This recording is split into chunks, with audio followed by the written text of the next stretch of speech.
SDFM. Hey there, Street Togs. This is you, and welcome back to Street Drifters FM on TET TV, the Exposure Triangle TV by Yuan. We are now on YouTube. It's been a while since I was making podcasts or whatever, but I wanted to talk about something that I've been thinking for quite some time now, and it has a profound impact on my street photography process and further street photography artistic endeavors. So, a little bit of backstory before we talk about it. I think it was 2017, I bought my first mirrorless camera, which is my beloved A6000. At that time, I didn't really know much about mirrorless cameras or DSLR cameras. Just wanted to have something that I guess resembled a camera that would make me feel that I am a photographer, so to speak. Of course, before the A6000, I have been using my phone, the iPhone 5S, before, and a few point-and-shoot cameras to take photos of anything, just random things I find very interesting. And so, with that, it somehow developed the artistic behavior, artistic mindset of my street photography, art practices, or practices, whatever you want to call it. So anyway, going back to the A6000, I bought the A6000 on, I guess it was 2017, and just to have something that would resemble a camera and would legitimize me being a photographer, not necessarily being a pro photographer, being paid for certain projects or certain gigs. And so I got that camera, had really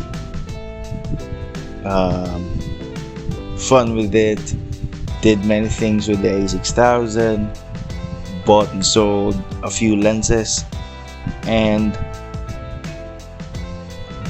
I think it was 2020 or 2021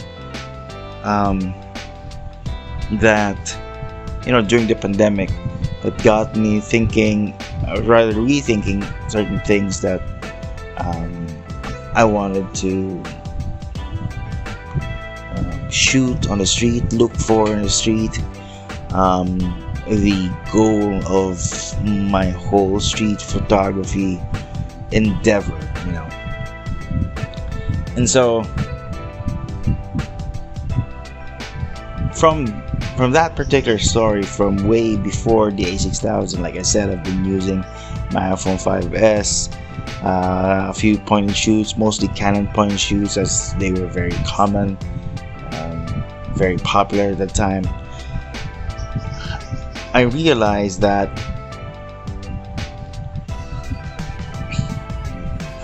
gear doesn't matter. I mean, yes, it does if you're,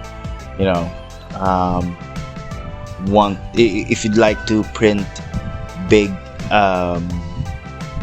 large scale photographs, or if you want to do commercial work, yeah, gear is important.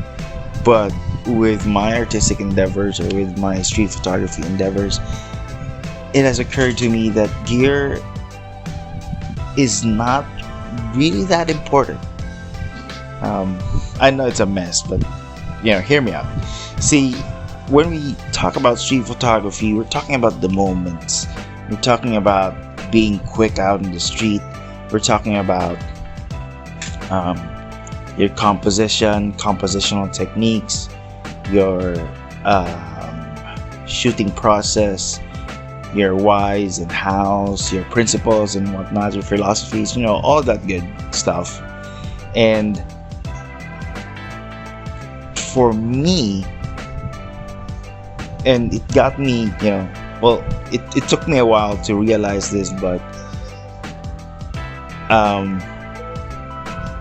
I actually love the snapshot aesthetic, the imperfect shots, the impulsive shot, the spontaneous shots, those kinds of things, the up close, the far, it's everything should be spontaneous. My street photography sort of evolved from shooting, or rather taking photographs of inanimate objects. Before, when I was younger, when I bought the A6000, I tried to shoot more cityscapes, doing long exposure shots, portraits, and then moving into the formalistic experience X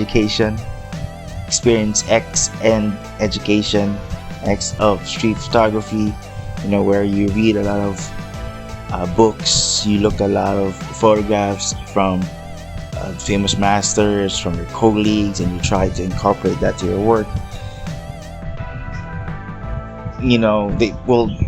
They have different techniques, concepts. I still use them, but as of late, as of 2021, 2020,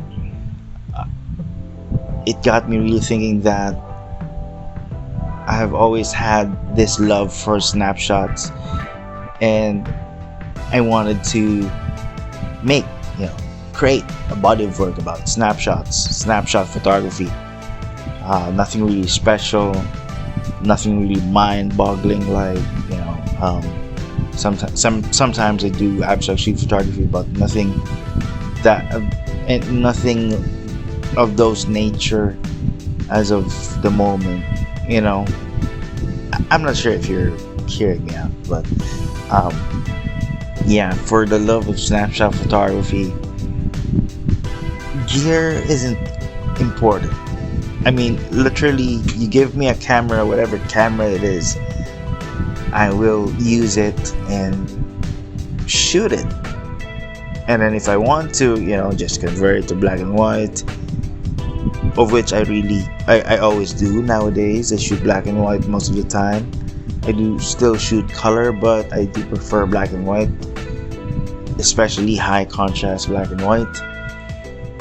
And it really, for the lack of a better word, it somehow turns me on, black and white snapshot photography. And with that, I don't need the best gear, I don't need the fastest camera. I can use a slow camera, which it did. I had my Canon IXY 90F, of which I lost from an accident. That was a very good camera, 16 megapixel Canon point and shoot, electric blue, CCD sensor, and so whenever you take a shot, you'll wait at least 2 to 3 seconds before it checks out, before you're able to take another photo. And so I can use literally any camera that I want. And what I've noticed is that my composition is always the same, irregardless of whatever camera. And and with that, I have found another way to edit my photos, whether they may be on RAW or JPEG, and without relying on a few softwares that require subscription, those kinds of things. It's really, it's more like a downsizing of what I was doing and going back to my roots from trying to be very technical to going back to when I was younger using the iPhone 5s and a few point and shoot cameras. It's very, I don't know, for me it's very profound. It's like you're moving towards here and then you found out that you're you're more productive when you were spontaneous, when you were very, I don't know, very, how would you say that, very uncaring. I don't know if it's a word.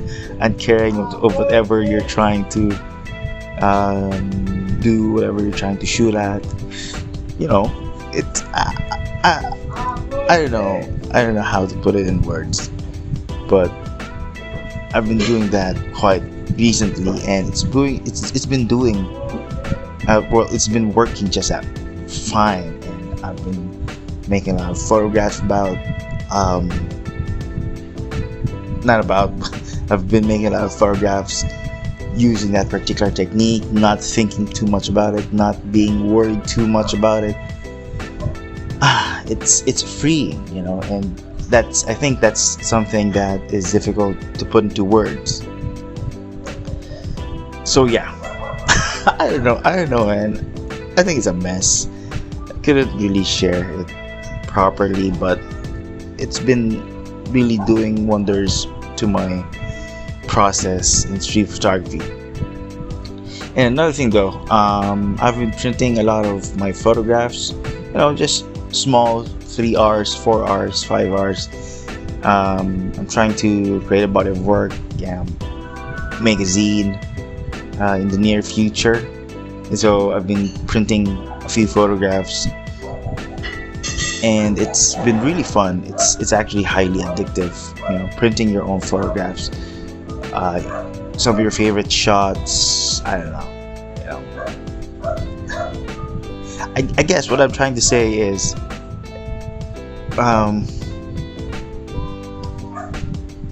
when we experiment on the things that we would like to do or we love doing, it always brings us back home to where it all started, to where it all began.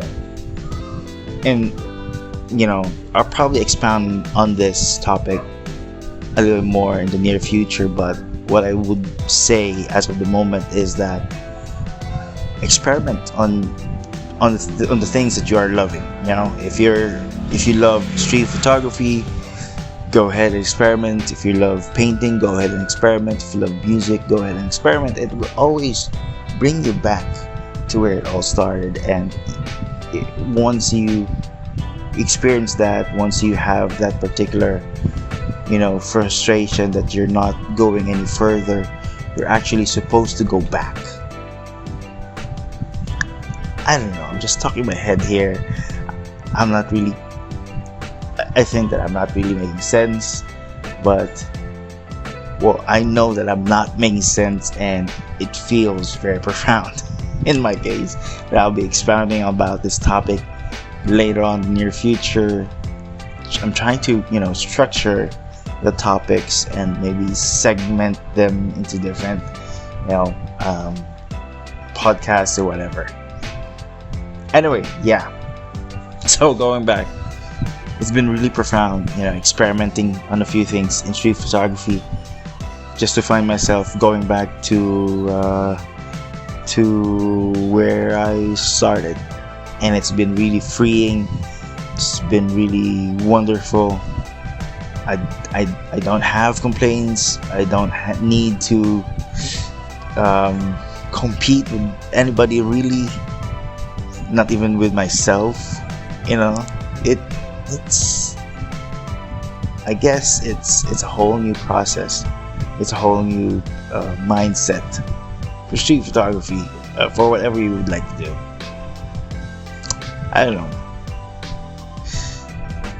How about you? Do you have those kinds of feelings where you're doing something and then you feel like you're going nowhere, only to find out that you're supposed to go back and rethink reimagine whatever you're supposed to do with that particular craft, with that particular art that you're supposed to be doing.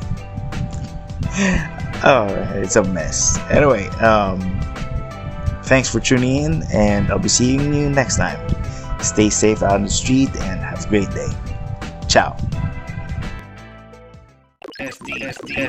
SDFM.